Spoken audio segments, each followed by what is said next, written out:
For an entire generation, people have experienced Star Wars the only way it's been possible, on the TV screen. But if you've only seen it this way, you haven't seen it at all. This is the podcast you're looking for.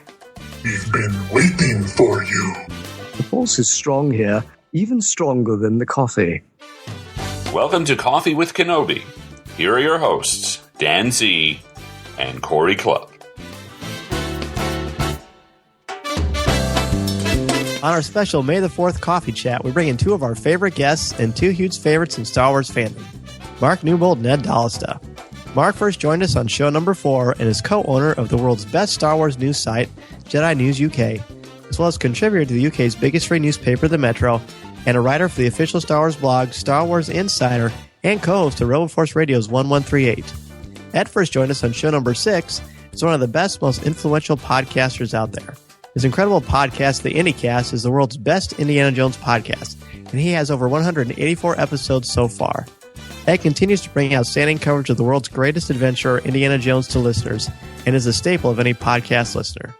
Both of these gentlemen have impacted the show in countless ways. We are thrilled to have them share a cup of coffee with us to celebrate May the 4th, Coffee with Kenobi style. Welcome, Mark and Ed. Thank you very much. What a lovely introduction. Yeah. Absolutely. Well, it's true. We've had this in the making for many months now. Of course, Ed being in Australia and Mark being in the UK, we're dealing with some major time zone differences here. So right now it's about 4 o'clock in Illinois, and Ed, it's a little after 7 a.m. and Mark, for you, it's about a little after 10 o'clock. Is that correct? That's right. That's it. Yeah.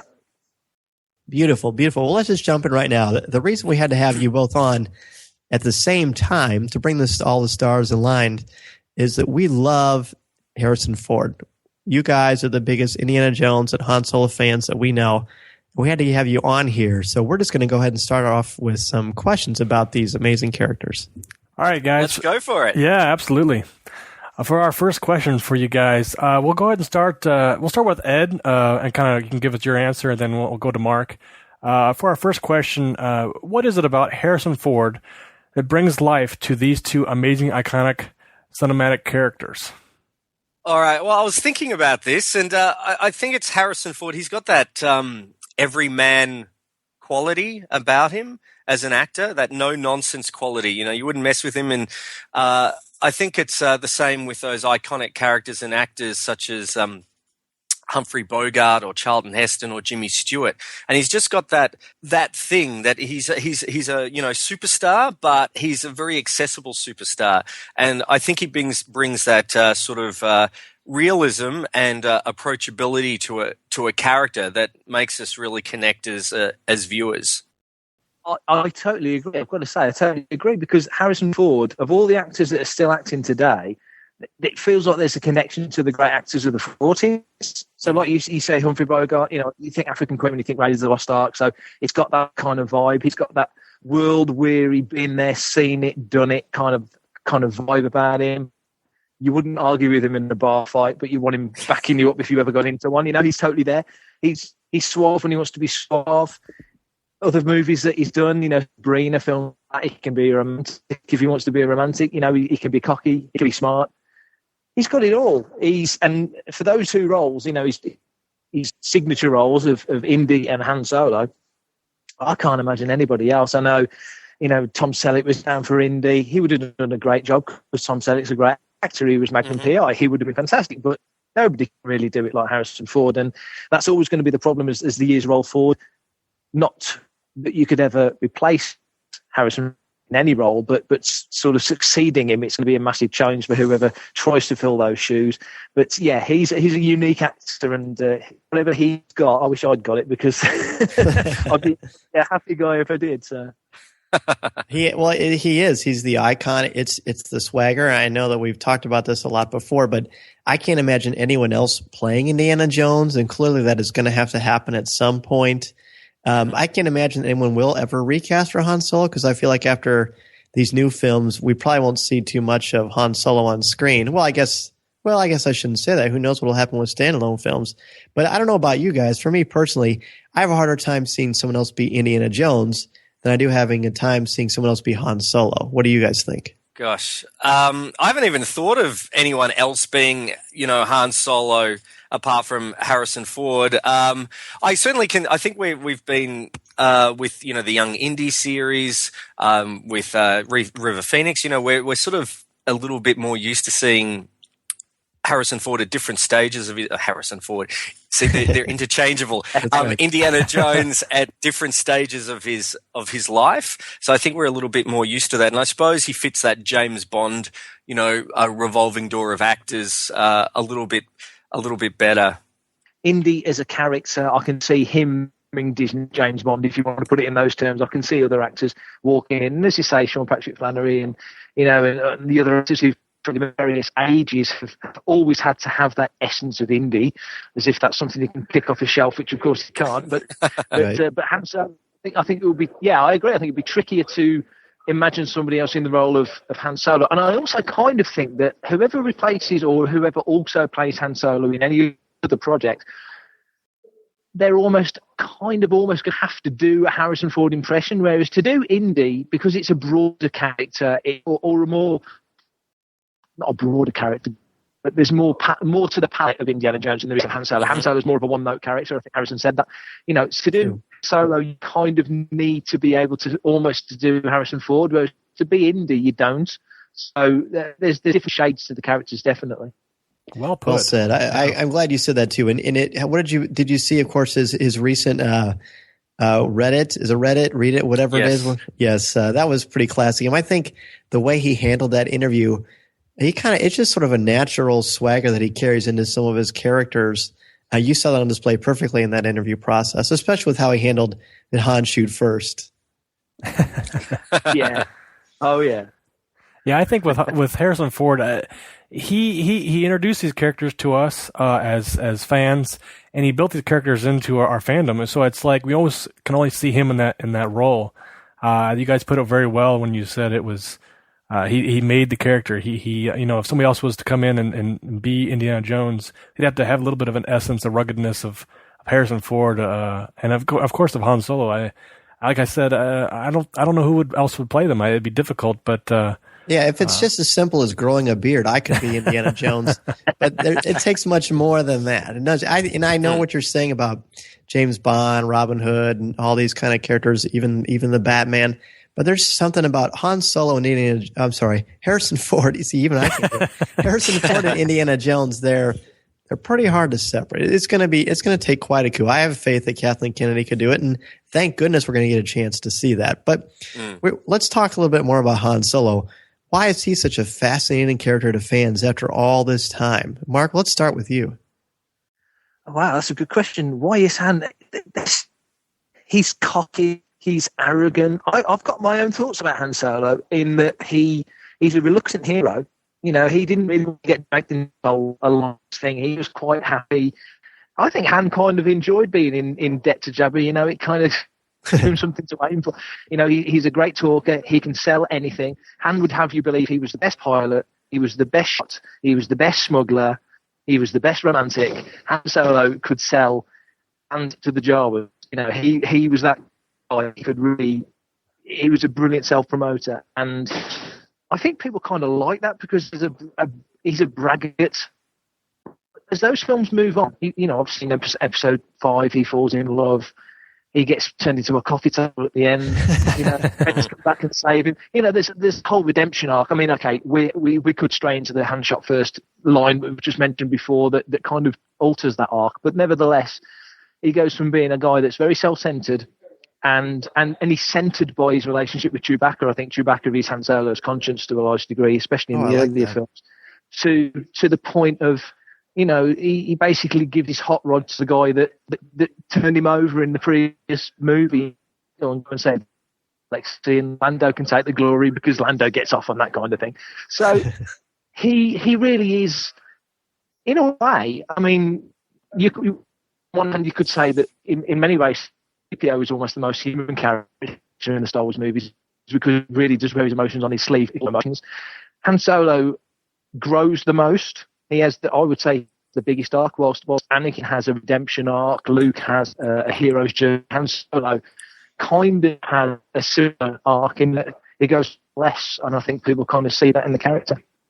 Yeah, and when you would come on before, you had mentioned the idea of Han Solo's redemption, and I never thought of it that way until you had explained that, and I definitely think that's strong. And I like that you said he's the most human character, perhaps, in the original trilogy. Ed, how do you feel about Han Solo? Oh, look, I mean, like any kid in 1977, I started off as a Luke Skywalker fan, but I slowly turned as I got a little bit older to Han Solo. I mean, he's that Lancer character, the character that we all want to be and all the girls want to be with. And he's got everything. He's good looking. He's quick with a retort. He's even quicker with a blaster, and he's got that edginess to him. And I think that really, appeals to people. He doesn't play by the rules, but he's got that, scruffy exterior, but underneath he's got that, heart of gold. Or glitter stim or whatever it is under there. He's a sorry, I just had to throw that in so people at least think I have some Star Wars cred. So, he's got the cool spaceship. He's got the cool sidekick. What's not to? He rocks a vest. What's not to love about Han Solo? And you've got quite the collection of Millennium Falcons too, don't you? I do. I've got a big, excuse me, let me preface that. I've got a big Star Wars collection, but Star Wars with Han Solo and Millennium Falcons, I do love, yes. And I'm looking forward to those new Disney Han Solo figures they've just released, those talking ones. That's going to be very exciting. It'll be very fun. And I know that Mark's been polishing up his Star Wars collection quite a bit as well. Yeah, I've been posting a few things on Twitter, just as a little journey thing, really. Because like all of us haven't been collecting since we were kids, sort of thing. So I've managed to get our loft converted into a room up there. So I'm just sort of taking pictures as I'm getting things sorted out, and it is it's taking a while, but it's fun. And I don't have a specific focus on what I collect. I get bits of everything. But I am enjoying doing that at the moment. It's good fun. Oh, it's great. I think we're all in that boat. In fact, I think Corey might be the most casual collector of the four of us. Is that true, Corey? That's true. Yeah, that's true. But I do envy you guys and all your stuff, but it's a good time, and I know you guys love having a passion for all that stuff. I love it. I love just talking to you guys today about all this stuff, and what you brought up, Mark, about Han being kind of his arc and stuff was fascinating. I loved it, and sitting here thinking, we're looking at some of our questions here. We had one that came up that was. Do you believe that Han Solo is two-dimensional in Return of the Jedi? Kind of a backseat driver, if you will, as long as episode 6 went on. As far as I know, it was kind of like they were supposed to. The rumor is Han Solo was supposed to die in Empire Strikes Back, and they kept him alive, and I think Harrison Ford kind of wanted out in a little bit, but they kind of reeled him back in and had him play Han Solo one more time, and I think that for me it was more of like he seemed like he was a little bit dry, some of his scenes and things like that. But does that make him less of a character arc or less of appealing as a character in Return of the Jedi? I don't think so. I was just going to say look, I was 13 when Return of the Jedi came out, and I never thought, gee, Han's character arc and through line have, gone a non-Stanislavskian turn and, really added to the two-dimensionality. I just thought he's Han Solo. He's pretty cool. And oh my gosh, will he survive Jabba? And there he is. He's, for me, I think I've still got that 13-year-old feeling. I don't find that I think the sort of the story shifted obviously a little bit towards to Luke and Darth for me as when I was watching it, and but I never thought that his character was two-dimensional. I mean, I probably thought his character was a little bit two-dimensional to start with, but it's a science fiction fantasy. It's not Schindler's List we were watching, so that's a good point actually. Yeah, I mean, yeah, he wasn't the most multi character anyway, and I think fans as well, and books and novels and comics all had levels to the character that probably weren't even there on the page. And Harrison Ford as an actor adds a hell of a lot of depth to the character just by the little smirks and nuances and looks to the camera and all sorts of stuff that Harrison does. Just builds the character up anyway. But yeah, I mean, I Jedi, yeah, it's probably the weakest turn for Han Solo in Jedi, but he still gets that call to Milando and he gives him Falcon. But yeah, I suppose the comparison could be if you look at Empire, and Empire is substance over style, and Jedi is style over substance. So there's probably more weight to Empire in terms of character building, character relationships than Jedi, but then Jedi has the big payoff. So it kind of evens itself out in the end. And really, Empire really is. It's Luke's story, but it's also Han's story. His arc is fairly well done. He's still an important part of the saga, so we want to see what happens. He's still got some great lines. He still does some heroic things. He's still important, but actually did a great job on this. I'm sure you both heard recently on an episode of Full of Sith where they talked about Han Solo, and some of the guys really thought that he had lessened himself as a character. But I don't think so. I think he fell in love, and gentlemen, we know what love does. It changes you. Your focus becomes a different thing. So the swagger is still there, but it's focused in a different direction. He's more outwardly focused instead of inwardly focused. So it does show growth. He's not the most important character in those three films. That really is Luke and Vader's story, and that's why it goes the direction that it does. Well said. And of course, that being said, I'd love to see more Han Solo, but if anything, the weakest link in Jedi is probably Princess Leia, but that's probably a show for another time. Well, you're just rounding things up, aren't you? Okay, so let's shift back to Indy. What makes Indiana Jones so fascinating to fans? And this is a guy that's, even though he doesn't have the marketing that the Star Wars juggernaut does, everyone knows that iconic hat and bullwhip, that silhouette. Why is he still so fascinating to us after all these years? Guys, I mean, look, again, I think it's a combination of things with Indy. It's that love of adventure where everyone wants to go on this fantastic adventure along with him.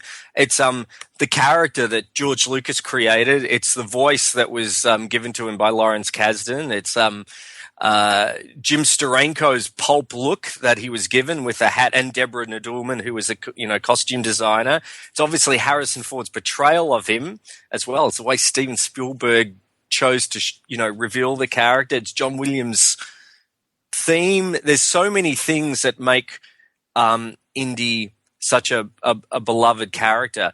But really, ultimately, I think it's Harrison Ford's portrayal, and just again, it's that character's journey that we follow him on, the adventures where that everyman sensibility that Indiana Jones has. He's not like certainly not like the earlier James, maybe the Roger Moore James Bond, who got punched up, but there was no real consequences. When Indy gets punched, you feel it. You feel every punch and every shudder in the road when he's in a truck chase or when he's being dragged along, in Tanis and things like that. He's a vulnerable character, and you can relate to that. And I think that's, he's just that little bit out of reach from everyone. We could be him, if we were thrown into it and had, was 6'4" and had good stubble. And yeah, maybe if we got on each other's shoulders, we could be both together 6'4". That's right.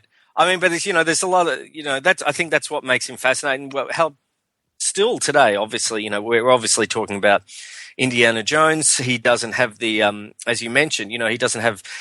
I suppose he's not as he's very high profile, but not as I suppose universally loved as Star Wars is as Indiana Jones, but yet he still keeps on going like a bad penny. I hate to use a quote, but he'll always turn up. My least favorite line in all four of those Indiana Jones films. That's why I put it in there for you. I know, I knew you did. I could sense that. My spider sense was tingling. Oh, wrong thing. Mark, what is it for you about Indiana Jones? That, of course, is our Indiana Jones expert. I think he nailed it, but Mark, what do you think? I agree with everything that Ed just said. Yeah, absolutely. I mean, there's not many characters. I've always liked you, Mark. There's really not that many characters that you can recognise from their silhouette. Mickey Mouse. And there's not many. And Indiana Jones is one of. He's iconic just by looking at the guy. And Spielberg, as you say, framed it so beautifully at the start of Crystal Skull with the shadow, and so many moments that you just go, yeah. But yeah, Indy, he's an academic, but he's an adventurer. He's well travelled, but he likes his home comforts. There's a little bit of everything in Indy.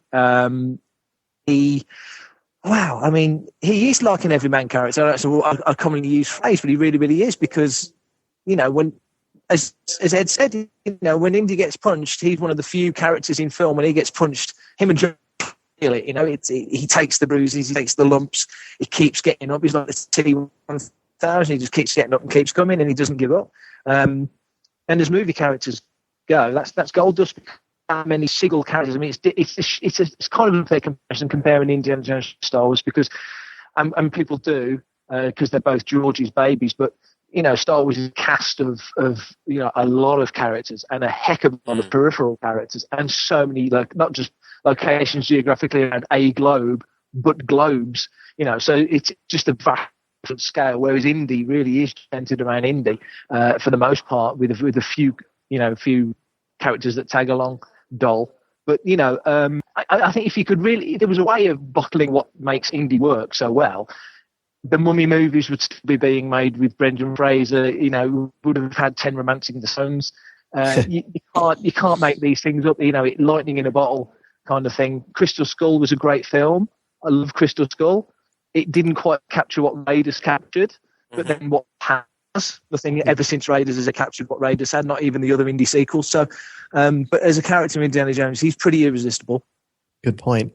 Yeah, and I agree with that. He's just got, like you said, the vulnerability, and I think one of the things that's even as endearing about that is the fact that he gets annoyed, like he's visibly annoyed with what's going on around him, but he still keeps on fighting through. That's so endearing, and there are millions of action heroes out there and kung fu and all this kind of stuff, but nobody has that affability, that likability, that sensibility that Harrison Ford brings. And that is, again, why I'm beating this dead horse as I'm chasing after the Ark in the truck.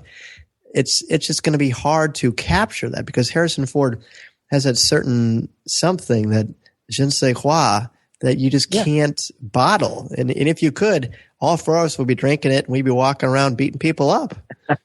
And he's making it up as he goes along. That's the thing about Indy. That's right. Other movie characters, it's bad scripting as well. It's the way it's written. Other movie characters, they're 6 steps ahead. Indy's not 6 steps ahead. Indy's reactive. He's not proactive in that respect. So Indy will react to a situation. Though on top of himself, generally gets through it, gets scrapes, but he scrapes, But I think there's a charm to that as well. That he really is he's doing it all on the fly.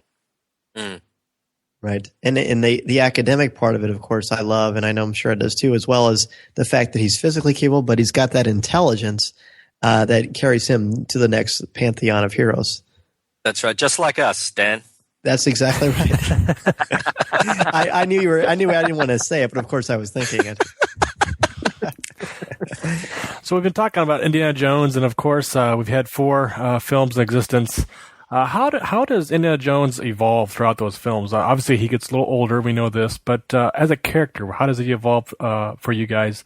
And how does he show his genuine growth as a character? Well, I think certainly at the start of Raiders, when we're first introduced to him, he's a character in the shadows. He does that wonderful reveal where you see him for the first time. You don't know really if he's a good guy or a bad guy, and he's from that fantastic opening sequence. You sort of get the sense maybe he's more of a grave robber than an actual, archaeologist. He's unsentimental when he's talking about Forrestal. He doesn't call him a colleague. He's a competitor, implying, it's a race to get the golden idol. It's not about the pursuit of knowledge. It's about getting the item, he's about that fortune and glory. He's unsympathetic rather when Satipo, dies. He's just there. Go to the next thing, to the next thing, the next thing. He's not taken aback by his death. He's a tough customer. And even I think when Indy's talking to Major Eaton and Colonel Musgrove about the Ark, you can see that sort of in his eyes, and I think Marcus sees it as well, that sort of not greed, but that spark there for the next adventure. And that only changes once Marion and originally Abner, but obviously Marion gets into the picture with the Staff of Ra. She's just a means to an end to get the headpiece to the Staff of Ra. But that changes when it's less about the Ark it happens right at the end. It's less about the arc, but his main concern finally comes back to Marion and saving their lives. So I think in Raiders, obviously see that character progression, and then sort of things go a little bit different in Temple of Doom because obviously that's a prequel, and we see a different sort of Indiana Jones. You know, he's that playboy, the James Bond-esque sort of rogue who's he's after like fortune and glory, as he states.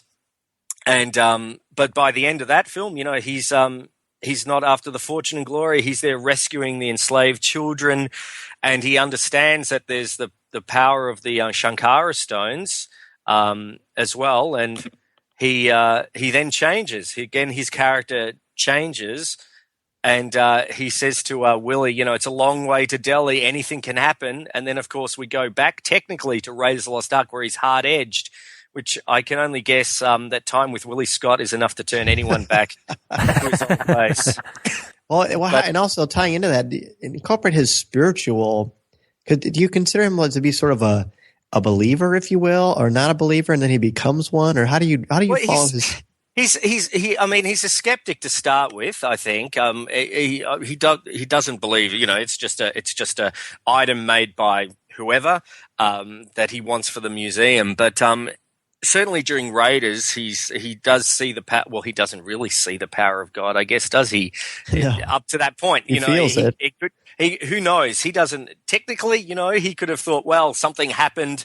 It doesn't have to be the hand of God or anything like that. But certainly during Temple of Doom, you know, he does say he understands its power with the Shankara stones. He sees a guy's heart ripped out by Mola Ram, and he's still alive. So he does understand. You know, he does start to become a believer, but even in Last Crusade, when he's got to take that leap of faith, you know, he takes that breath, and you know, you can see him going, "Oh, geez, you know, I'm not sure he can do it." But I think he does. He's seen enough to believe that there is some higher power, there is something going on. Then you get to Crystal Skull, where he doesn't. Does he believe aliens? I think after everything he's seen, he's going, "Of course, why not?" Yeah, why not? I believed it. Absolutely.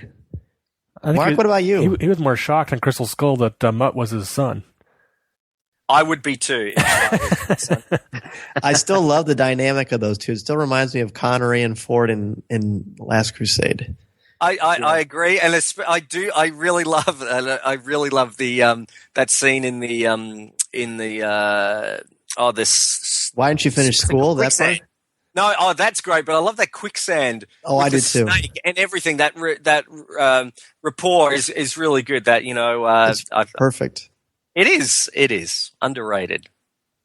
Mark, what about you? How do you feel about Indiana Jones's evolution through the films? I don't think he suffers the same quote unquote fate that Han Solo does in Return of the Jedi, or does he? No, I agree with everything that Ed did in English accent. Are you making fun of my English accent, mate? What's going on? Not at all. It's a really good question. It's not something I'd ever really considered. Really, in the same way as Solo, I think Solo's arc is more. I think Star Wars, Empire and Jedi are one story chopped in three, whereas the Indiana Jones movies are more like the earlier Bond movies where they're episodic. Mm-hmm. That was always the impression I got. So I never got the feeling that the Indy was supposed to develop or change too much. And I like what Ed said about, you know, when you see Indy in Raiders for the first time, bearing in mind Temple of Doom is a prequel, I never really got why George did that, other than he didn't want to use Marion, and he didn't, you know, it's the only reason I could ever really think of. Yeah, I agree. But the Indy was kind of the center of the storm of everything that was happening in the movies. But then you get to Last Crusade, and his dad turns up, and Indy becomes a completely different character because, you know, all of a sudden he's junior, and oh no, they call me Henry, and you know, so there's all that awkwardness being the son, and I actually posted something just as a little aside to that, and it just caught me out the other day thinking about the fact that Harrison Ford is now 13 years older than Sean Connery was when Sean Connery played his dad in Last Crusade, and Connery was only 12 years old. And so how he got away with playing his dad really is just kind of mind-blowing when you think Ford is now that much older than Connery was at the time. But there you go, that's just me playing with numbers, because then all of a sudden Indy is to what Henry was to Indy, if that makes sense, in Last Crusade. Yeah, I think Indy is driven certainly in the first two by, if not fortune or knowledge and adventure, because he didn't shy away from taking these awkward missions, if you like. And he's all about knowledge. He wants to learn. He's a voracious. He's always taking things on. We know he can speak. Can get by multiple languages. He's a very knowledgeable guy. You see that in Last Crusade. His dad kind of drilling things into him. So I suppose if there's any development, it's the realization he is important, because at the start, in Last Crusade, when Henry and Indy kind of comes together, and it's like, when was the last time we had a milkshake? I was 12. Kind of conversation. They were cold and distant, and they weren't as close as they should have been, and they did rely on each other, but then they kind of shut each other out to a degree. Indy in Crystal Skull kind of has that bristly relationship with Mutt, but then pretty, by the end of the film, we realise that, we are a family, me and Marion together, and we're all together, and it works. So I guess if there's any development in character in that respect, I would say Indy realises that family is probably more important than fortune and glory and adventures and anything else. And a lesson he learned, like you said, sort of opposite of how his father did. Well, actually, they're similar, but there's just that realization, hey, I want to be the dad that I kind of wish that I had. And then he's also at that point in his life made peace with his father, and they clearly had a positive relationship before he went on to the next life. So, and I think that's why Harrison Ford, when he portrays Indiana Jones, there's just a little more, there's more depth there. He's still, again, he's not Hamlet either, but he's still got those layers to him that are just fascinating that I hope we get to visit again and again. Yeah. Corey, what about you? How do you feel about Indiana Jones's evolution? Well, you guys have kind of said it all. I feel like out of my league, but yeah, definitely his evolution for their films is well done. It comes down to like we've been saying, Harrison Ford plays the character too. It's just in the different situations. He's with Marion in the first movie, and he's kind of the hard edge, like Ed said, and he's just kind of rough, and we get introduced to him, and then second movie, like I said, is a prequel, so he's kind of laid back a little bit more, kind of in on his own and doing his thing. But he's got Short Round with him, so he's kind of taking underneath his wing a little bit and kind of showing the ropes a little bit as far as going on an adventure. And then, of course, we're paired up again with Sean Connery, and we, like I said, like Mark stated perfectly, was that he's kind of being jerked around a little bit and kind of like, Dad, leave me alone. You mess with me, and I'm trying to impress these Nazi women and whatnot. So. It's interesting, and then of course the last movie he's paired up with his kind of his son in a sense, and reunited with Marion, and it's different angles that we see, different facets of Indiana Jones, and like we've been talking this entire time, Harrison Ford does a great job on every movie, every film, and just portraying that character in every instance and every adventure, and I can't wait to see what else they're going to do and how further they're going to go as far as his adventures and what Harrison Ford could bring us next. So that being said, guys, and Corey and I have been sort of debating this question back and forth, but we'll just go ahead and go ask it. But what do you foresee as the future for both of these characters, and what do you hope you will get to see with both of these characters in the future? Well, I certainly hope we get to see, obviously, more Indiana Jones and Han Solo, and I think I've said it before, I think it's inevitable we will see some form of Indiana Jones, whether it will be, again, as a prequel with a younger actor, whether it's an animated series a la Rebels or the Clone Wars. I think the character is too beloved to let go. And I know there's a lot of films where you sort of go, why did my wife always goes, why are they making another Spider-Man? Why can't they just leave it? And I've said about, superhero fatigue and things like that. But I think there are some characters that like Robin Hood, that we need to have these stories, different generations get told. So, I think we'll certainly see something of Indiana Jones in the future. Again, get Harrison Ford. He is Harrison Ford. Of course he is. He's Han Solo. He is Indiana Jones, and he's still got it. He can still he'll be 90, and I reckon we'll still be able to see it. I'm just interested in Episode 7. Are they going to deck Han Solo out still in his regular waistcoat, like he hasn't, changed for 35 years. Because that's such an iconic look. It's like changing Indiana Jones, we'll change his hat or we'll change whatever. It just won't work. And I'm just interested, wonder what they're going to do with Han Solo. Will they put him in his Empire Strikes Back sort of jacket, or how are they going to change his look? His hair, will he have his 70s hairstyle? It's going to be really interesting, I think. Or are we just going to see, I'm sorry, that's Harrison Ford up there on the screen. Or maybe in between Jedi and Episode 7, he's met Mork and he's went to his planet. He's going to wear what Mork wears. You mean? Oh, fantastic! Those rainbow striped suspenders. Yes, that would be wonderful. Nanu, excellent. Mark, how about you? How do you foresee the future of these two awesome characters? A good question. I would like to. I don't know what's going to happen. I'm pretty sure Disney are going to give. I'm really hopeful that Harrison gets at least one more crack of the whip at Indy. I think they will. I think it makes sense to finish off a sort of a second more up to date later on in his career sort of trilogy. So I can see the logic of that. That would be nice. Certainly nowadays with effects being what they are and so on and so forth, I could see the benefits and logic of either doing an Indy TV series, but more of an action series, more than the Young Indy Chronicles was, which was more of a knowledge, sort of a history journey type series, but more of an action adventure series. I can see some benefits to that. But recasting, going right back maybe to the 20s with a younger actor playing Indy, and like we said earlier, kind of just Disney can treat Indy like they're Indiana Jones, and do 4 or 5 films with one guy and then just get a new guy, and you've got to cast it right. I mean, you don't want to distill what Ford brought to the role in the first place, because as we've said, there's no way of getting around it. Harrison Ford is a massive percentage of what Indiana Jones is. Like Ed said, the costume design, the music, all those other elements, they can still be at play. They're the templates that are set, but Harrison Ford brings an intangible to the character. So you're sure that whoever you cast in that role can hit all the light and shade that he does and still make you feel like you're watching Indiana Jones, because nothing would pull you out of it quicker than just watching thinking that's somebody doing a really bad Indiana Jones impression. So you don't want Han Solo. On the other hand, I'm almost certain we're going to see Han Solo in Episode 7, and hopefully later episodes. I think he's more than likely going to go out in a blaze of glory.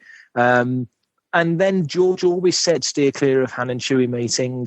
There's certain elements of Solo's earlier career that were, persona non grata almost. You sort of box them off and don't go near them. So I think there's probably some logic in there being, a Han Solo standalone with obviously a younger actor. And then if it hits television, the good thing about Star Wars, and kind of the good thing about Indy, is that, if they want to make Indiana Jones movies set in the 1960s with Harrison Ford, great. If they want to go back and make earlier Indiana Jones movies set in the 20s with another actor, fine. Why not? One year, one the next. One TV series set in the 20s, one movie set in the 60s. Indy's career covered a lot of ground. And you could do the same with Han Solo if you wanted to. So really the potential's endless. And now they're both with Disney, that we're having this conversation. We wouldn't have had this conversation a couple of years ago. Indy and Star Wars being at Disney, but Disney can do what it likes. It's the Magic Kingdom, isn't it? So hopefully they'll bring a bit of that magic back to us. No, absolutely. From your mouth to Kathleen Kennedy's ears. They wouldn't spend that much money, you'd think, on these amazing characters without doing something with it. And I don't know about you guys, Mark. You kind of hit around to it with the Blaze of Glory thing, but there seems to be sort of a big assumption in fandom right now that if Han Solo comes back, he's going to die in the films, or Chewbacca's going to die in the films. To me, I don't understand why that's important. Not everything is Joss Whedon style where you surprise everyone by killing a main character. For me, I guess if it fits the narrative, I understand that, but I don't think it's imperative to have them die on screen. And I'm sure you both agree with me. I'm sure all of you agree with me on that, but why are people so driven by that point? Why can't we just let them kind of disappear the way of Jar Jar? We don't know what happens. Yes. That's a good if only I believe isn't Ahmed Best signed up for episodes 7 through 28? I'm sure he is. At least with an option for 29. Oh, great.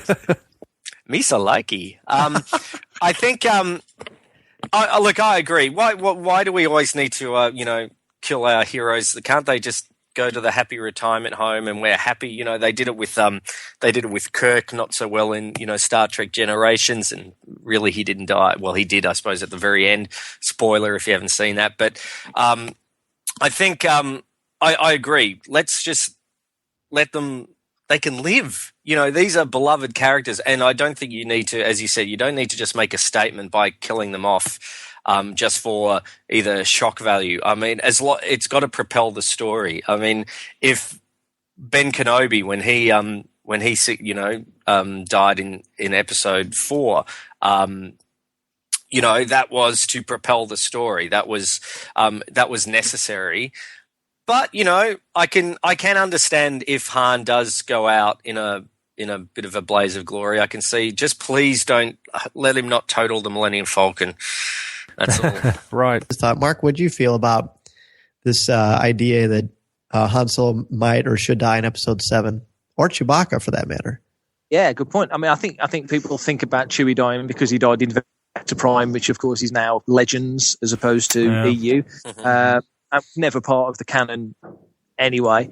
In terms of Han Solo, yeah, I think it all pretty much springs from the fact that people learned very quickly that Han Solo was Han Solo. We keep doing this, don't we? Harrison Ford was kind of maybe weary slightly of the character at the time. You know, he'd done Blade Runner, and that felt more meaty to him as a role, and he was ready to sort of move on to other things. And people forget, you know, Harrison Ford was in his early 40s by the time of Jedi, so you know, he was probably ready to tackle other things. And you know, it was only a couple of years after Jedi he got his only Oscar nomination for Witness. So you know, in that respect, and Mosquito Coast was a meaty role. So you can kind of understand it, but I think it's probably led by the fact that people expect the character to go because Harrison Ford said he's got no mama, he's got no papa, he's not an important character. Let's take him out. And of course, early drafts of Jedi had, you know, Han potentially going, Lando going, the Falcon getting blown up, you know, and of course George was overwhelmed by cuddliness of the Ewoks, and everybody lived happily ever after. So it didn't happen. So, but I don't think there's any need to do that. There's other characters. I don't think there's any need to kill Han Solo off. Like you say, he can ride up into the sunset, retire, go to the old spacer's home, as he used to say. So it's plenty. That's right. Oh, absolutely. Now, so since this is our May the 4th episode, and we've had an amazing time talking about two of our favorite fictional characters, how are you guys planning on celebrating May the 4th this year? Well, I know here in Australia, and I assume they're doing it in the States and possibly the UK, where they're having the May the 4th and May the 5th screenings of the all 6 Star Wars films. So the prequels on May the 4th, and the original trilogy on May the 5th. So I'm going to be spending my time with some 6 Star Wars films and a couple of hundred people, I think. Wow, that is! I wish they were doing that around here, don't you, Corey? Oh, absolutely, that'd be great. Wow. What about you, Mark? Well, I'm currently speaking to you from a convention that's happening tomorrow called Farthest From, down in the New Forest. So I'm here with the guys as they're setting that up. So we're doing that this weekend. Next weekend, I'm up in Burnley at an event called Star Wars Fan Fun Day. There's a whole bunch of Star Wars guests there. So that's what I'll be doing on May the 4th. I'll be recording bits for 1138 and doing all sorts of different bits and bobs. So it should be a busy Star Wars day, like every day. Fun. That sounds great. It'll be very fun. Well, for us, we're having I'm chaperoning prom, and it's going to be a Star Wars prom, which I cannot wait for. So I'll be doing a blog about that for StarWars.com, but it's going to be awesome. Hopefully the 501st will be able to come out and join us, and that should be a really interesting way to celebrate May the 4th. And are you dressing up as anyone? I think I'm going to dress up as that suave, dashing English teacher you know and love so well, Dan Zaire. Dan Zaire, chaperone. That's right. I don't know how proms work. I've only seen them in Greece and the movies. So pretty much it. I have a big dance number I'm planning. In fact, I was going to ask you for some help at the big finale. Oh, great. I'll teach you a box step once we get the Skype video working. Perfect. All right, guys. Well, as we said at the top of the show, this has been a show that's been in the making for many, many years, and we're just so excited and so happy to have you both here. Two of the most fun, intelligent, entertaining guys in the podcasting world and in Star Wars fandom. So, Ed and Mark, we're so happy to share you guys with the listeners for this May the 4th celebration on Harrison Ford. Thanks so much for having us. I know it's been great talking with you guys, and it's been a real thrill. Yeah, it's been a lot of fun, and it's really cool actually just thinking that Ed, it's like 12 o'clock, and for me it's 10 o'clock, and you guys it's 4 o'clock. You know, it's like time travel. It's brilliant. Yeah. It's an international podcast. There you go. It truly is. It truly is. Hopefully everyone has their passports ready for this episode. Well, Ed and Mark, how can our listeners get in touch with you both? Oh, thank you. Certainly for the Indy Cast, you can visit theindycast.com if you want to comment on anything, or you can just send me an email at ed@theindycast.com, and I will be happy to reply. And obviously, if you've got anything for the show, please send it in. And we pride ourselves on reading out everything, and all your suggestions and news stories and just comments are always appreciated. So that's at ed@theindycast.com. And Mark, how about you? Oh, for me, wow, there's a question. There's a few avenues. I'm generally out and out on Twitter, which is Jedi News 2010. You can catch us if you want to get in touch with us regarding Radio 1138. It's info@jedinews.co.uk. You can also get me at mark@jedinews.co.uk. They're the best avenues. Always on the website. Quite often Facebook Jedi News on Facebook, and I also respond to Smoke Signal and Semaphore. It's true. That's how we got him to be on today, actually. Well, thanks again, guys, so much. Have a wonderful May the 4th, and we look forward to talking with you both in the future. Sounds good. Lovely to talk to you. You too, Thanks guys. again. Yeah, my pleasure. Thank you both. Thanks, gentlemen. Cheers. Bye. Bye-bye. Bye-bye. Bye. Chewie, get us out of here!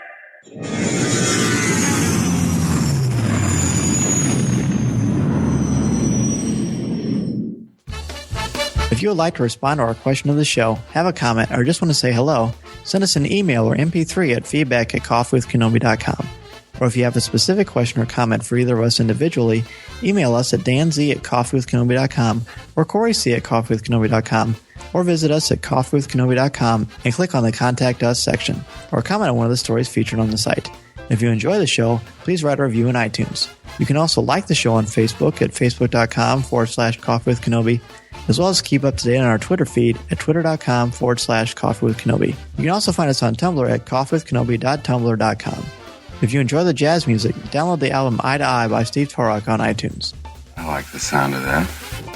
This podcast is not endorsed by the Walt Disney Company or Lucasfilm Limited and is intended for entertainment and informational purposes only. The official Star Wars website can be found at www.starwars.com. Star Wars, all names and sounds, and any other Star Wars-related items are registered trademarks and or copyrights of Disney or their respective trademark and copyright holders. All original content of this podcast is the intellectual property of Coffee with Kenobi, unless otherwise indicated. There's no one here. Move along. Move along.